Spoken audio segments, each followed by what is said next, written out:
ਜਸ ਪੰਜਾਬੀ ਦੇਖਦੇ ਹੋ ਸਾਰੇ ਦਰਸ਼ਕਾਂ ਨੂੰ ਮੇਰੇ ਵੱਲੋਂ ਪਿਆਰ ਭਰੀ ਸਤਿ ਸ਼੍ਰੀ ਅਕਾਲ। ਤੁਹਾਡਾ ਸਵਾਗਤ ਪ੍ਰੋਗਰਾਮ ਅੱਜ ਦਾ ਮੁੱਦਾ ਦੇ ਵਿੱਚ। ਮੈਂ ਤੁਹਾਡੀ ਹੋਸਟ ਆਸ਼ਮਿਤਾ ਸਾਰਿਆਂ ਨੂੰ ਇਸ ਸ਼ਾਮ ਦੇ ਪ੍ਰੋਗਰਾਮ ਦੇ ਵਿੱਚ ਇੱਕ ਵਾਰੀ ਫਿਰ ਨਿੱਘਾ ਸਵਾਗਤ ਕਰਦੇ ਹਾਂ। It has been a crazy few days. ਉੱਦਾਂ ਕਹਿੰਦੇ ਆ ਕਿ ਪੋਲੀਟਿਕਸ ਐਂਡ ਨਿਊਜ਼ ਪਲ ਪਲ ਦੇ ਵਿੱਚ ਬਦਲਦੀ ਰਹਿੰਦੀ ਹੈ, ਕੁਛ ਨਾ ਕੁਛ ਅਪਡੇਟਸ ਆਉਂਦੀਆਂ ਰਹਿੰਦੀਆਂ ਹਨ। ਬਟ ਇਸ ਵੀਕਐਂਡ ਸਾਨੂੰ ਸਾਰਿਆਂ ਨੂੰ ਇੱਕ ਕਿਸਮ ਦਾ ਤੁਸੀਂ ਕਹਿ ਲਓ ਸ਼ੌਕ ਮਿਲਿਆ ਜਦੋਂ ਇੱਕ attempted assassination farmer president Donald Trump ਉੱਤੇ ਕੀਤੀ ਗਈ। ਆਈ ਮੀਨ ਕਹਿੰਦੇ ਹੋਏ ਵੀ ਯਕੀਨ ਨਹੀਂ ਹੁੰਦਾ ਕਿ ਅੱਜ ਦੇ ਦੌਰ ਦੇ ਵਿੱਚ ਅਸੀਂ ਇੱਕ ਇਹੋ ਜਿਹੇ ਟਾਈਮ ਦੇ ਵਿੱਚ ਰਹਿ ਰਹੇ ਹਾਂ ਜਿੱਥੇ ਇੰਨੀ ਸਿਕਿਉਰਿਟੀ, ਇੰਨੀ ਟੈਕਨੋਲੋਜੀ, ਇੰਨਾ ਕੁਛ ਹੋ ਕੇ ਵੀ ਇਹੋ ਜਿਹਾ ਹਾਦਸਾ ਹੋ ਸਕਦਾ ਹੈ। ਐਂਡ ਇਹੋ ਜਿਹੇ ਹਾਦਸੇ ਦੇ ਹੋਣ ਦੇ ਬਾਵਜੂਦ ਇੱਕ ਇੰਡੀਵਿਜੂਅਲ ਬਚ ਸਕਦਾ ਹੈ। ਆਈ ਮੀਨ ਅਗਰ ਤੁਸੀਂ ਨਹੀਂ ਇਹ ਖਬਰ ਹਾਲੇ ਤੱਕ ਸੁਣੀ, ਜ਼ਰੂਰ ਤੁਸੀਂ ਨਾ ਸੋਸ਼ਲ ਮੀਡੀਆ 'ਤੇ ਨਾ TV ਔਨ ਕੀਤਾ ਜਾਂ ਰੇਡੀਓ ਔਨ ਕੀਤਾ, ਬਿਕੋਜ਼ ਥਾਂ ਥਾਂ 'ਤੇ ਚਰਚਾ ਹੋ ਰਹੀ ਹੈ ਕਿ ਕਿਸ ਤਰ੍ਹਾਂ ਡੋਨਲਡ ਟਰੰਪ ਨੂੰ ਮਾਰਨ ਦੀ ਕੋਸ਼ਿਸ਼ ਨਾਕਾਮਯਾਬ ਰਹੀ। So let's look at the headlines. Of course, Donald Trump, and मैं दर्शकों ਨੂੰ ਦੱਸਣਾ ਚਾਹੁੰਦੀ ਹਾਂ disclaimer here, ਜੋ ਤਸਵੀਰਾਂ ਤੁਸੀਂ ਵੇਖਣ ਜਾ ਰਹੇ ਹੋ even though ਇਹ ਕਾਫੀ ਵਾਇਰਲ ਤੌਰ ਤੇ ਫੈਲ ਚੁੱਕੀਆਂ ਹਨ, ਇਹ ਕਾਫੀ ਗ੍ਰਾਫਿਕ ਪਿਕਚਰਸ ਹੈਗੀਆਂ। ਸੋ ਆਫ ਕੋਰਸ ਅਸੀਂ ਤੁਹਾਨੂੰ ਇਹਦੇ ਬਾਰੇ ਚਿੰਤਕ ਕਰਨਾ ਚਾਹੁੰਦੇ ਹਾਂ। ਬਟ ਇਹ ਤਸਵੀਰਾਂ ਉਸ ਰੈਲੀ ਤੋਂ ਹੈਗੀਆਂ ਸੈਟਰਡੇ ਨੂੰ ਪੈਂਸਿਲਵੇਨੀਆ ਦੇ ਵਿੱਚ, ਜਿੱਥੇ ਡੋਨਲਡ ਟਰੰਪ ਆਪਦੇ ਸਪੋਰਟਰਸ ਨੂੰ ਐਡਰੈਸ ਕਰ ਰਹੇ ਸੀ। Pretty ordinary campaign rally in a farm in Pennsylvania. But ਇਸ ਰੈਲੀ ਤੋਂ ਬਾਅਦ ਲੱਗਦਾ ਹੈ ਕਿ ਪੂਰਾ ਨਕਸ਼ਾ, ਇਹ ਪੂਰਾ ਜੋ ਸਫ਼ਰ ਨਵੰਬਰ ਤੱਕ ਤੈਅ ਹੋਣਾ ਸੀ, ਉਹਦੇ ਵਿੱਚ ਹੁਣ ਬਦਲਾਵ ਆ ਗਿਆ ਹੈ। ਦੀ assassination that changed everything, or the assassination attempt I should say. ਹੋਰ ਹੈਡਲਾਈਨਸ ਜਾਂ ਹੋਰ ਤਸਵੀਰਾਂ ਦੇ ਵਿੱਚ ਅਗਰ ਤੁਸੀਂ ਦੇਖੋ, ਡਿਫਾਇੰਟ ਟਰੰਪ, ਗੋਲੀ ਕੰਨ ਦੇ ਨੇੜੇ ਤੋਂ ਲੰਘ ਚੁੱਕੀ ਸੀ, ਖੂਨ ਵਗ ਰਿਹਾ ਸੀ। ਸੀਕ੍ਰੇਟ ਸਰਵਿਸ ਨੇ ਆ ਕੇ ਡੋਨਲਡ ਟਰੰਪ ਨੂੰ ਸਟੇਜ ਤੋਂ ਉਤਾਰਨ ਦੀ ਕੋਸ਼ਿਸ਼ ਕੀਤੀ, ਬਟ ਉਸ ਤੋਂ ਪਹਿਲੇ ਡੋਨਲਡ ਟਰੰਪ ਨੇ ਹੱਥ ਚੁੱਕ ਕੇ USA ਦਾ ਨਾਰਾ ਛੱਡਿਆ, keep fighting, I will fight.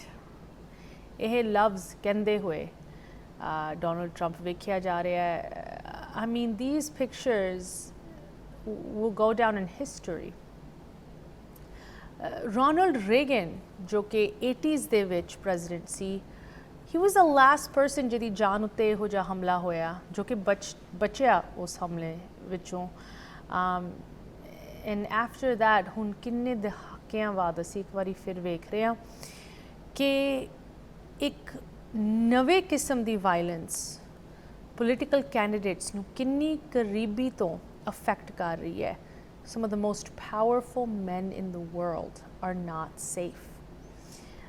ਅਗਰ ਤੁਸੀਂ ਹੋਰ ਹੈਡਲਾਈਨਸ ਦੇਖੋ, law enforcement authorities, FBI, secret service, the internal investigation, ਸਾਰੇ ਇਹ ਲੱਭ ਰਹੇ ਹਨ ਕਿ ਕੀ ਮੋਟਿਵ ਸੀਗਾ, ਕੀ ਕਾਰਨ ਸੀਗਾ ਇਸ assassination attempt the.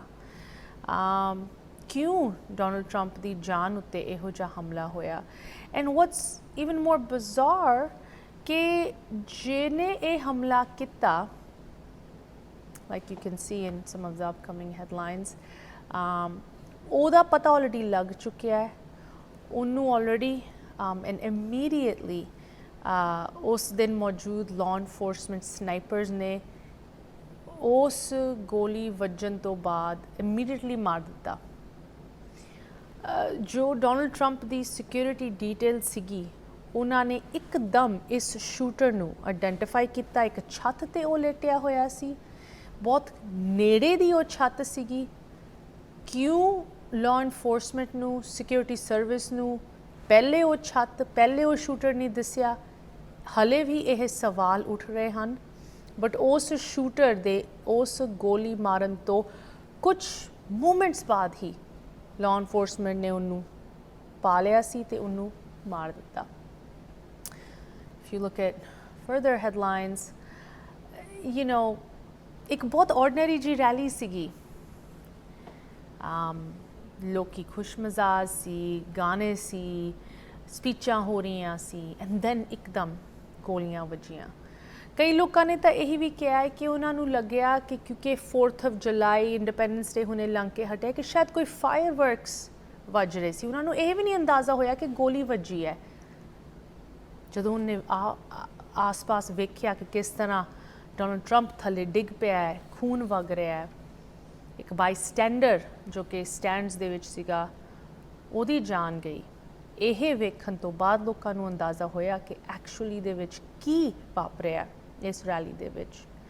If we look at more headlines, we can see the identity of the shooter. ਇੱਕ 20 ਸਾਲਾਂ ਦਾ ਬੱਚਾ ਤਾਂ ਨਹੀਂ ਮੈਂ ਕਹਾਂਗੀ, ਬਟ ਬੱਚਿਆਂ ਵਾਂਗੂ ਚਿਹਰਾ ਜ਼ਰੂਰ ਲੈ ਕੇ ਇਹ ਅਸੈਸਿਨ, ਇਹ ਸ਼ੂਟਰ ਉਸ ਛੱਤ 'ਤੇ ਲੇਟਿਆ ਹੋਇਆ ਸੀ। ਸਿਰਫ 20 ਸਾਲਾਂ ਦਾ ਥਾਮਸ ਮੈਥਿਊ ਕ੍ਰੁਕਸ, ਜਿਨੇ ਇੱਕ ਅਸੌਲਟ ਰਾਈਫਲ ਰਾਹੀਂ ਇਹ ਨਿਸ਼ਾਨਾ ਵੱਜਿਆ ਐਂਡ ਉਹ ਨਿਸ਼ਾਨਾ ਇੰਨਾ ਪੱਕਾ ਸੀਗਾ ਕਿ ਅਗਰ ਡੋਨਲਡ ਟਰੰਪ ਨੇ ਅੱਧਾ ਕੁ ਇੰਚ ਆਪ ਦਾ ਸਿਰ ਨਾ ਮੋੜਿਆ ਹੁੰਦਾ, ਉਹ ਗੋਲੀ ਆਪ ਦੇ ਟਾਰਗੇਟ ਨੂੰ ਹਿੱਟ ਕਰ ਸਕਦੀ ਸੀ, ਡੋਨਲਡ ਟਰੰਪ ਦੀ ਜਾਨ ਲੈ ਸਕਦੀ ਸੀ। ਇਹ ਮੂਮੈਂਟ 'ਤੇ ਡੋਨਲਡ ਟਰੰਪ ਨੇ ਇੱਦਾਂ ਸਿਰ ਘੁਮਾ ਕੇ ਆਪ ਦੀ ਜਾਨ ਬਚਾਈ। ਪਤਾ ਵੀ ਨਹੀਂ ਉਹਨੂੰ ਲੱਗਿਆ ਕਿ ਕੀ ਹੋਇਆ। ਜਿਸ ਤਰ੍ਹਾਂ ਤੁਹਾਨੂੰ ਦੱਸ ਰਹੇ ਸੀ, ਇੱਕ ਬਾਈਸਟੈਂਡਰ ਦੀ ਜਾਨ ਗਈ। Can see him in the next headline. ਉਹਨੂੰ ਇੱਕ ਹੀਰੋ ਕਿਹਾ ਜਾ ਰਿਹਾ, ਵਾਲੰਟੀਅਰ ਫਾਇਰ ਫਾਈਟਰ ਕੋਰੀ ਕੰਪਰਾਟੋਰੇ, ਜੋ ਕਿ ਰੈਲੀ ਦੇ ਵਿੱਚ ਸੀ, ਪਰਿਵਾਰ ਦੇ ਨਾਲ ਸੀ। ਪਰਿਵਾਰ ਨੂੰ ਬਚਾਉਣ ਦੇ ਲਈ ਉਹ ਉਹਨਾਂ ਨੂੰ ਟੱਕ ਰਿਹਾ ਸੀ ਤੇ ਗੋਲੀ ਵੱਜ ਗਈ ਤੇ ਜਾਨ ਚਲੀ ਗਈ। One innocent bystander killed. ਤੇ ਇਸ ਹਾਦਸੇ ਤੋਂ ਬਾਅਦ ਆਫ ਕੋਰਸ ਦੋਨੋਂ ਸਾਈਡਸ ਤੋਂ ਹਰ ਇੱਕ ਤਰਫੋਂ ਅਫਸੋਸ ਦੇ ਮੈਸੇजेस ਆ ਰਹੇ ਹਨ, ਬਟ ਖਾਸ ਕਰਕੇ ਲੀਡਰਸ਼ਿਪ ਵੱਲੋਂ ਕਾਫੀ ਮੈਸੇजेस ਆ ਰਹੇ ਹਨ। ਪ੍ਰੈਜ਼ੀਡੈਂਟ ਬਾਈਡਨ ਵੱਲੋਂ ਮੈਸੇजेस ਆ ਰਹੇ ਹਨ।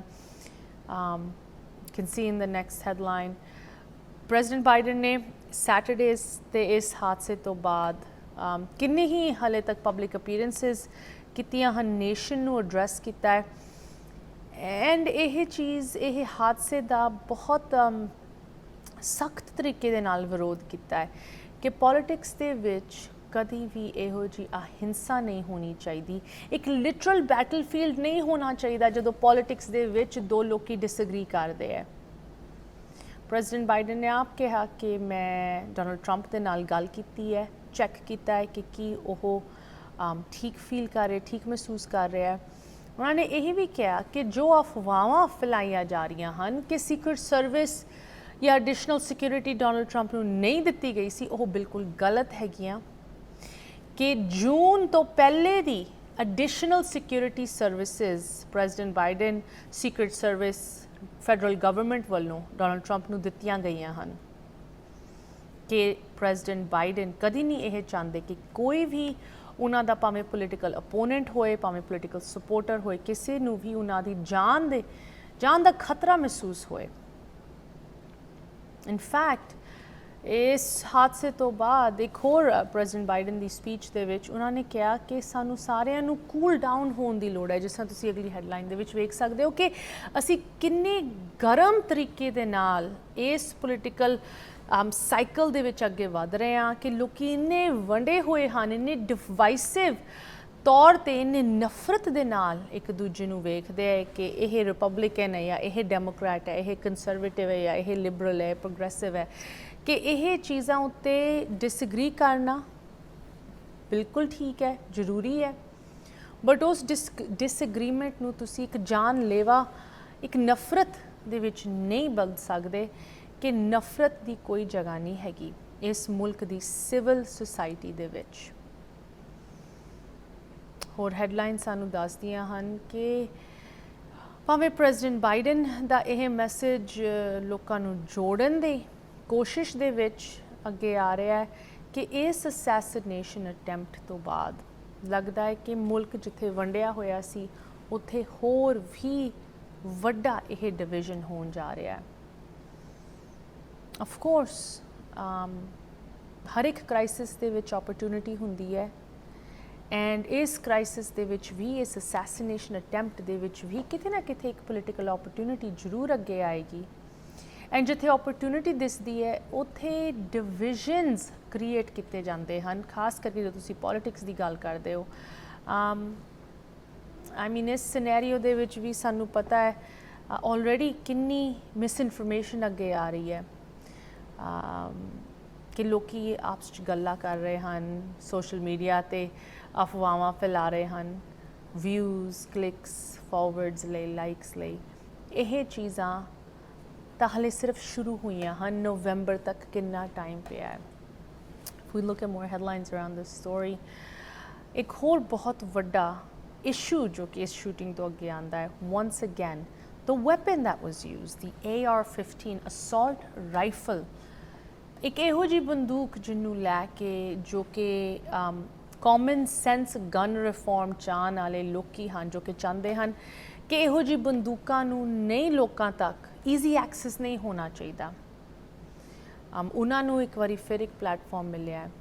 ਪਰ at the same time Republican party ਦੇ ਕਿੰਨੇ ਨੁਮਾਇੰਦੇ ਜੋ ਕਿ ਗਨ ਰਾਈਟਸ ਨੂੰ ਸਪੋਰਟ ਕਰਦੇ ਹਨ, ਉਹ ਇਹੀ ਬੰਦੂਕ ਦੀ ਪਿਨਸ ਆਪ ਦੇ ਕੋਟਸ ਅਤੇ ਡਰੈਸਿਸ ਉੱਤੇ ਲਾ ਕੇ ਵਾਸ਼ਿੰਗਟਨ DC ਕੈਪੀਟਲ ਦੇ ਵਿੱਚ ਘੁੰਮਦੇ ਫਿਰਦੇ ਹਨ। Law makers, congressman and woman ਇਸ ਬੰਦੂਕ ਦੀ ਪਿੰਨਾ ਪਾਉਂਦੇ ਹਨ ਰਿਪਬਲਿਕਨ ਪਾਰਟੀ ਦੇ ਵਿੱਚ, ਜਿਸ ਬੰਦੂਕ ਨੇ ਉਹਨਾਂ ਦੇ ਲੀਡਰ ਨੂੰ ਮਾਰਨ ਦੀ ਕੋਸ਼ਿਸ਼ ਕੀਤੀ, ਜਿਸ ਬੰਦੂਕ ਕਰਕੇ ਉਹਨਾਂ ਦਾ ਜੋ ਹੁਣ ਅਫੀਸ਼ੀਅਲ ਕੈਂਡੀਡੇਟ ਹੈਗਾ ਉਹਨਾਂ ਉੱਤੇ ਜਾਨਲੇਵਾ ਹਮਲਾ ਹੋਇਆ।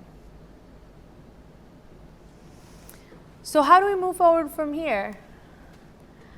I mean, headlines ਤਾਂ ਬਹੁਤ ਹੋਣਗੀਆਂ of course, but ਇਸ ਹਫਤੇ already ਨਿਊਜ਼ ਸਾਈਕਲ ਅੱਗੇ ਵਧ ਰਿਹਾ ਹੈ। ਵਿਸਕਾਂਸਨ, ਮਿਲਵਾਕੀ ਦੇ ਵਿੱਚ ਰਿਪਬਲਿਕਨ ਨੈਸ਼ਨਲ ਕਨਵੈਨਸ਼ਨ ਅਫੀਸ਼ੀਅਲੀ ਸ਼ੁਰੂ ਹੋ ਚੁੱਕੀ ਹੈ। President Trump, candidate Trump officially nominate ਕੀਤੇ ਗਏ ਹਨ ਆਪਣੀ ਪਾਰਟੀ ਵੱਲੋਂ as the parties choice for candidate for president of the United States, and ਉਹਨਾਂ ਨੇ ਆਪਣੀ ਵਾਈਸ ਪ੍ਰੈਜ਼ੀਡੈਂਟ ਪਿਕ ਵੀ ਅਨਾਉਂਸ ਕਰਤੀ ਹੈ, senator JD Vance from Ohio। ਇਸ ਕਨਵੈਨਸ਼ਨ ਬਾਰੇ ਅਤੇ ਇਸ ਵਾਈਸ ਪ੍ਰੈਜ਼ੀਡੈਂਸ਼ੀਅਲ ਪਿਕ ਬਾਰੇ ਹੋਰ ਜਾਣਕਾਰੀ ਕਿੰਨਾ ਕੁਝ ਹੈਗਾ ਜੋ ਕਿ ਅੱਜ ਦੇ ਪ੍ਰੋਗਰਾਮ ਦੇ ਵਿੱਚ ਅਸੀਂ ਕਵਰ ਕਰ ਰਹੇ ਹਾਂ। ਆਫ ਕੋਰਸ ਸਭ ਤੋਂ ਵੱਡੀ ਖਬਰ ਯੂਨਾਈਟਿਡ ਸਟੇਟਸ ਦੇ ਵਿੱਚ, ਦੁਨੀਆ ਦੇ ਵਿੱਚ ਕਿਸ ਤਰ੍ਹਾਂ ਇਸ ਵੀਕਐਂਡ ਸੈਟਰਡੇ ਦੇ ਦਿਨ ਇੱਕ ਸਿੰਪਲ ਜੀ ਕੈਂਪੇਨ ਰੈਲੀ ਦੇ ਵਿੱਚ ਫਾਰਮਰ ਪ੍ਰੈਜ਼ੀਡੈਂਟ ਡੋਨਲਡ ਟਰੰਪ ਦੇ ਉੱਤੇ ਇੱਕ ਅਸੈਸੀਨੇਸ਼ਨ ਅਟੈਂਪਟ ਹੋਈ, ਅਨਸਕਸੈਸਫੁਲ। ਜੋ ਸ਼ੂਟਰ ਸੀਗਾ ਉਹਨੂੰ ਆਲਰੇਡੀ ਮਾਰ ਦਿੱਤਾ ਗਿਆ ਹੈ। ਸੈਟਰਡੇ ਹੀ ਇਹ ਥ੍ਰੈਟ ਨੂੰ ਸਟੇਬਲਾਈਜ਼ ਕਰਤਾ ਸੀ, ਬਟ ਸੈਟਰਡੇ ਤੋਂ ਲੈ ਕੇ ਹਜੇ ਤੱਕ ਕਿੰਨੇ ਸਵਾਲ ਉੱਠ ਰਹੇ ਹਨ ਕਿ ਕਿੱਥੇ ਸਿਕਿਉਰਿਟੀ ਲੈਪਸ ਹੋਇਆ, ਕਿਉਂ ਇੰਨੀ ਨੇੜੇ ਇਹ ਛੱਤ ਜਿਹਦੇ ਉੱਤੇ ਇਹ ਸ਼ੂਟਰ ਲੇਟਿਆ ਹੋਇਆ ਸੀ ਇੱਕ ਬੰਦੂਕ ਫੜ ਕੇ, ਕਿਉਂ ਕੋਈ ਵੀ ਲਾਅ ਇਨਫੋਰਸਮੈਂਟ ਅਫੀਸ਼ੀਅਲ ਨੇ ਉਹਨੂੰ ਪਹਿਲੇ ਨਹੀਂ ਵੇਖਿਆ, ਉਹਨੂੰ ਰੋਕਿਆ ਨਹੀਂ। ਲੋਕਾਂ ਦੇ ਬਿਆਨ ਅੱਗੇ ਆ ਰਹੇ ਹਨ ਜੋ ਕਿ ਰੈਲੀ ਦੇ ਵਿੱਚ ਮੌਜੂਦ ਸੀ ਕਿ ਉਹਨਾਂ ਨੇ ਆਪਣੀ ਅੱਖੋਂ ਵੇਖਿਆ ਹੈ ਕਿ ਇਹ ਬੰਦਾ ਸੀੜੀ ਚੜ੍ਹ ਕੇ ਉਸ ਛੱਤ ਤੇ ਪਹੁੰਚਿਆ, ਬੰਦੂਕ ਕੱਢੀ, ਬਟ ਲਾਅ ਇਨਫੋਰਸਮੈਂਟ ਨੂੰ ਕਿਉਂ ਨਹੀਂ ਉਹ ਦਿਖਿਆ। Big questions remain. FBI ਵੱਲੋਂ ਇਨਵੈਸਟੀਗੇਸ਼ਨ ਇਸ ਅਸੈਸੀਨੇਸ਼ਨ ਅਟੈਂਪਟ ਨੂੰ ਲੈ ਕੇ ਜਾਰੀ ਹੈ, but in the mean time president Trump has largely been declared fine। ਉਹਨਾਂ ਦੀ ਹੈਲਥ ਨੂੰ ਕੋਈ ਖਤਰਾ ਨਹੀਂ ਹੈਗਾ। ਮਾੜੀ ਜੀ ਉਹਨਾਂ ਦੇ ਕੰਨ ਨੂੰ ਉਹ ਗੋਲੀ ਵੱਜੀ, ਇੱਕ ਹੋਰ ਬਾਈਸਟੈਂਡਰ ਦੀ ਜਾਨ ਜ਼ਰੂਰ ਗਈ, but president Trump is fine. In fact Sunday ਉਹ ਗੋਲਫ ਕਰ ਰਹੇ ਸੀ as is his routine. Sunday ਸ਼ਾਮ ਤੱਕ ਉਹ ਮਿਲਵਾਕੀ ਪਹੁੰਚ ਸਕੇ ਸੀ ਐਂਡ ਮਿਲਵਾਕੀ ਦੇ ਵਿੱਚ ਇਸ ਹਫਤੇ RNC Republican national convention officially ਸ਼ੁਰੂ ਹੋ ਚੁੱਕੀ ਹੈ, ਜਿਹਦੇ ਵਿੱਚ ਅਫੀਸ਼ੀਅਲ ਤੌਰ 'ਤੇ ਰਿਪਬਲਿਕਨ ਪਾਰਟੀ ਵੱਲੋਂ ਡੋਨਲਡ ਟਰੰਪ ਨੂੰ ਕੈਂਡੀਡੇਟ ਦੇ ਤੌਰ 'ਤੇ ਨੋਮੀਨੇਟ ਕੀਤਾ ਗਿਆ ਹੈ and Donald Trump in turn has nominated, has ਚੋਜ਼ਨ Ohio Senator J.D. Vance as his vice presidential pick. So ਇਹ headlines ਵੱਲ ਹੁਣ ਵੇਖਦੇ ਹਾਂ। ਇਸ ਸ਼ੂਟਿੰਗ ਦੇ ਹਾਦਸੇ ਤੋਂ ਬਾਅਦ ਫਾਈਸਰਵ ਸਟੇਡੀਅਮ ਅਰੀਨਾ ਦੇ ਵਿੱਚ ਜਿੱਥੇ ਇਹ ਕਨਵੈਨਸ਼ਨ ਹੋ ਰਹੀ ਹੈ ਉਹਨਾਂ ਨੇ ਆਪਣੀ ਸਿਕਿਉਰਿਟੀ ਹੋਰ ਵਧਾ ਦਿੱਤੀ ਹੈ and they're making official statements about increased security ਕਿ ਕਿਸ ਤਰ੍ਹਾਂ ਉਹ additional measures ਲੈ ਰਹੇ ਹਨ ਤਾਂ ਕਿ ਕੋਈ ਵੀ ਹਾਦਸਾ ਇਹੋ ਜਿਹਾ ਨਾ ਹੋਏ। It's just interesting ਇਹ ਸੋਚਣਾ ਥੋੜਾ ਜਿਹਾ ਇੰਟਰਸਟਿੰਗ ਹੈਗਾ ਕਿ ਰਿਪਬਲਿਕਨ ਪਾਰਟੀ ਖਾਸ ਕਰਕੇ ਕਿੰਨੇ ਹੱਕ ਦੇ ਵਿੱਚ ਸੈਕੰਡ ਅਮੈਂਡਮੈਂਟ ਬੰਦੂਕਾਂ ਦੇ ਹੱਕ ਦੇ ਵਿੱਚ ਲੋਕਾਂ ਨੂੰ ਬੰਦੂਕਾਂ ਦਾ ਐਕਸੈਸ ਹੋਏ ਹਰ ਟਾਈਮ ਹਰ ਪਲ ਉਹ ਬੰਦੂਕ ਆਪ ਦੇ ਉੱਤੇ ਕੈਰੀ ਕਰ ਸਕਣ ਭਾਵੇਂ ਉਹ ਕੋਈ ਸਕੂਲ ਹੈ ਭਾਵੇਂ ਚਰਚ ਹੈ ਭਾਵੇਂ ਕੋਈ ਸ਼ਾਪਿੰਗ ਮਾਲ ਹੈ ਬਟ ਇਹੋ ਜਿਹੀ ਕਨਵੈਨਸ਼ਨ ਦੇ ਵਿੱਚ ਇਸ ਹਾਦਸੇ ਤੋਂ ਪਹਿਲੇ ਵੀ ਬੰਦੂਕਾਂ ਅਲਾਉਡ ਨਹੀਂ ਸੀਗੀਆਂ ਅਫਕੋਰਸ ਹੁਣ ਤਾਂ ਬਿਲਕੁਲ ਹੀ ਅਲਾਉਡ ਨਹੀਂ ਹੋਣਗੀਆਂ but it's just an interesting counter point ਕਿਉਂ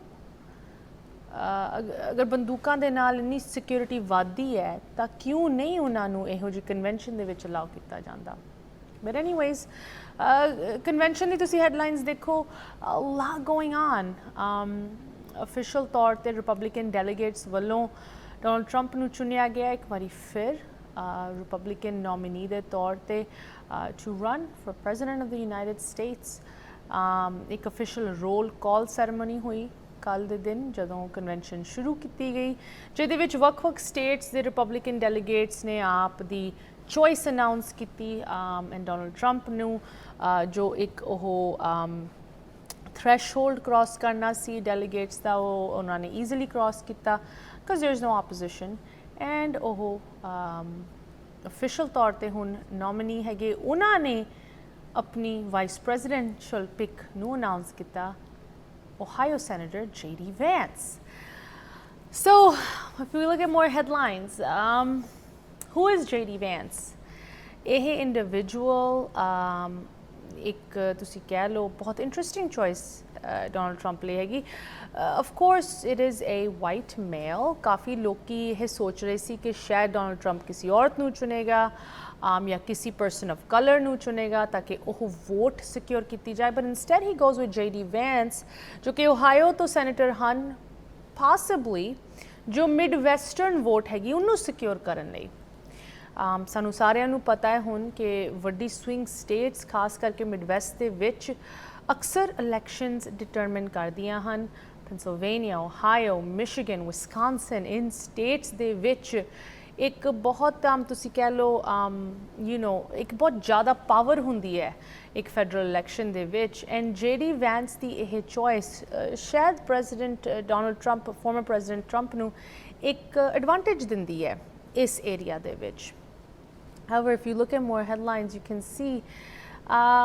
that ਇਹ ਜੋ pick ਹੈਗੀ ਇੱਕ ਬਹੁਤ interesting choice ਹੈ because of some history there, right?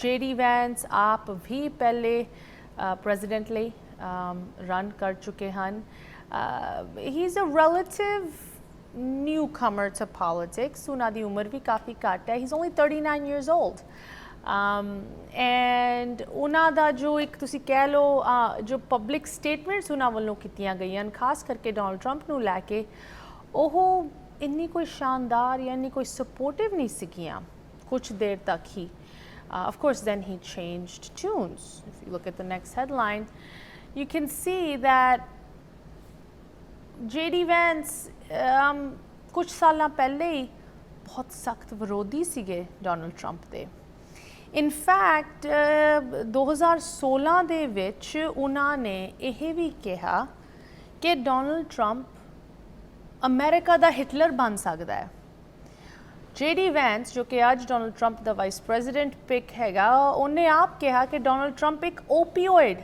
ਇੱਕ ਨਸ਼ੇ ਵਰਗਾ ਸੀ ਤੇ ਉਸ ਤੋਂ ਬਾਅਦ down the road of course the tune change 2016 ਦੇ ਇਲੈਕਸ਼ਨ ਦੇ ਵਿੱਚ J.D. Vance ਨੇ ਟਰੰਪ ਦੇ ਲਈ ਵੋਟ ਨਹੀਂ ਕਾਸਟ ਕੀਤੀ ਬਟ 2020 ਦੇ ਵਿੱਚ ਤਦ ਤੱਕ ਚੇਂਜ ਉਹ ਬਦਲਾਵ ਆ ਚੁੱਕਿਆ ਸੀ 2020 ਦੇ ਵਿੱਚ J.D. Vance ਨੇ ਟਰੰਪ ਲਈ ਹੀ ਵੋਟ ਕਾਸਟ ਕੀਤੀ and since then you can imagine ਉਹ ਕਾਫੀ ਸਪੋਰਟਿਵ ਬਣ ਚੁੱਕੇ ਸੀਗੇ। ਐਂਡ ਅਗਰ ਤੁਸੀਂ ਅੱਜ ਦੀ ਡੇਟ ਦੇ ਵਿੱਚ ਦੇਖੋ, ਬਿਫੋਰ ਦਿਸ ਚੋਇਸ, ਬਿਫੋਰ ਦਿਸ ਵਾਈਸ ਪ੍ਰੈਜ਼ੀਡੈਂਸ਼ੀਅਲ ਪਿਕ, ਇਹ ਪਿਛਲੇ ਕੁਝ ਮਹੀਨਿਆਂ ਦੇ ਵਿੱਚ ਸਪੈਸ਼ਲੀ ਜੋ ਡੋਨਲਡ ਟਰੰਪ ਦੇ ਖਿਲਾਫ ਇੰਨੇ ਕਾਨੂੰਨੀ ਕੇਸਿਸ ਚੱਲ ਰਹੇ ਹੈਗੇ, ਉਹਨਾਂ ਨੂੰ ਲੈ ਕੇ ਜਾਂ ਕਿਸੇ ਵੀ ਤੁਸੀਂ ਕਹਿ ਲਓ ਕ੍ਰਿਟਿਸਿਜ਼ਮ ਨੂੰ ਲੈ ਕੇ JD ਵੈਂਸ ਡੋਨਲਡ ਟਰੰਪ ਦੇ ਇੱਕ ਬਹੁਤ ਹੀ ਆਰਡੈਂਟ ਸਪੋਰਟਰ ਹਨ, ਇੱਕ ਬਹੁਤ ਹੀ ਵੋਕਲ ਉਹਨਾਂ ਦੇ ਸਪੋਰਟਰ, ਉਹਨਾਂ ਦੇ ਹੱਕ ਦੇ ਵਿੱਚ ਬੋਲਣ ਵਾਲੀ ਆਵਾਜ਼ ਬਣ ਚੁੱਕੇ ਹਨ। ਸੋ ਇਟ ਮੇਕਸ ਸੈਂਸ ਕਿ ਕਿਉਂ JD ਵੈਂਸ ਨੂੰ ਚੁਣਿਆ ਡੋਨਲਡ ਟਰੰਪ ਨੇ। ਕਈ ਲੋਕ ਇਹ ਵੀ ਕਹਿ ਰਹੇ ਹਨ ਕਿ ਜਿੱਥੇ ਉਮਰ ਦਾ ਸਵਾਲ ਬਾਰ-ਬਾਰ ਉੱਠ ਰਿਹਾ, ਭਾਵੇਂ ਉਹ ਜੋ ਬਾਈਡਨ ਨੂੰ ਲੈ ਕੇ ਹੋਏ, ਡੋਨਲਡ ਟਰੰਪ ਨੂੰ ਲੈ ਕੇ ਹੋਏ, ਕਿ JD ਵੈਂਸ ਦਾ ਇਹ ਇਸ ਰੇਸ ਦੇ ਵਿੱਚ ਆਉਣਾ ਡੋਨਲਡ ਟਰੰਪ ਨੂੰ ਇੱਕ ਹੋਰ ਐਡਵਾਂਟੇਜ ਦਿੰਦਾ ਹੈ। Once again he is only 39 years old, technically a millennial. So ਕੀ ਐਡਵਾਂਟੇਜ ਉਹਨਾਂ ਨੂੰ ਮਿਡਵੈਸਟ ਦੇ ਵਿੱਚ ਐਂਡ ਉਹਨਾਂ ਨੂੰ ਇਸ ਯੰਗਰ ਵਾਈਸ ਪ੍ਰੈਜ਼ੀਡੈਂਟ ਕੈਂਡੀਡੇਟ ਦੇ ਨਾਲ ਮਿਲ ਸਕਦੀ ਹੈ, ਤਾਂ ਟਾਈਮ ਹੀ ਸਾਨੂੰ ਦੱਸੇਗਾ। ਆਫ ਕੋਰਸ ਇਸ ਵੀਕਐਂਡ ਦੇ ਹਾਦਸੇ ਤੋਂ ਬਾਅਦ ਅਤੇ ਇਸ convention ਕਿਕ of and vice presidential choice ਤੋਂ ਬਾਅਦ ਪੋਲਿੰਗ ਫਿਰ ਕੰਡਕਟ ਕੀਤੀ ਜਾਏਗੀ। ਉਸ ਪੋਲਿੰਗ ਨੂੰ ਲੈ ਕੇ ਅਸੀਂ ਅਪਡੇਟਸ ਅਤੇ ਇਲੈਕਸ਼ਨ ਦਾ ਕੀ ਰੁਖ ਬਦਲਿਆ ਉਹਦੇ ਬਾਰੇ ਜਾਣਕਾਰੀ ਤੁਹਾਡੇ ਨਾਲ ਜ਼ਰੂਰ ਸ਼ੇਅਰ ਕਰਾਂਗੇ ਆਉਣ ਵਾਲੇ ਦਿਨਾਂ ਦੇ ਵਿੱਚ। ਸੋ ਇੱਥੇ ਹੀ ਅਸੀਂ ਪ੍ਰੋਗਰਾਮ ਦੀ ਸਮਾਪਤੀ ਕਰਦੇ ਹਾਂ। Of course you know we talked about a lot of stuff today. ਕੋਈ ਵੀ ਕੁਐਸਚਨਸ, ਕਮੈਂਟਸ, ਕੰਸਰਨਸ ਰੱਖਣਾ ਚਾਹੁੰਦੇ ਹੋ ਤੁਸੀਂ ਜ਼ਰੂਰ ਸਾਡੇ ਨਾਲ ਡਾਇਰੈਕਟਲੀ ਕਨੈਕਟ ਕਰ ਸਕਦੇ ਹੋ info@justbroadcasting.com, ashmita@justbroadcasting.com। ਹੁਣ ਸਾਨੂੰ ਵੀ ਦਿਓ ਇਜਾਜ਼ਤ। ਸਤਿ ਸ਼੍ਰੀ ਅਕਾਲ।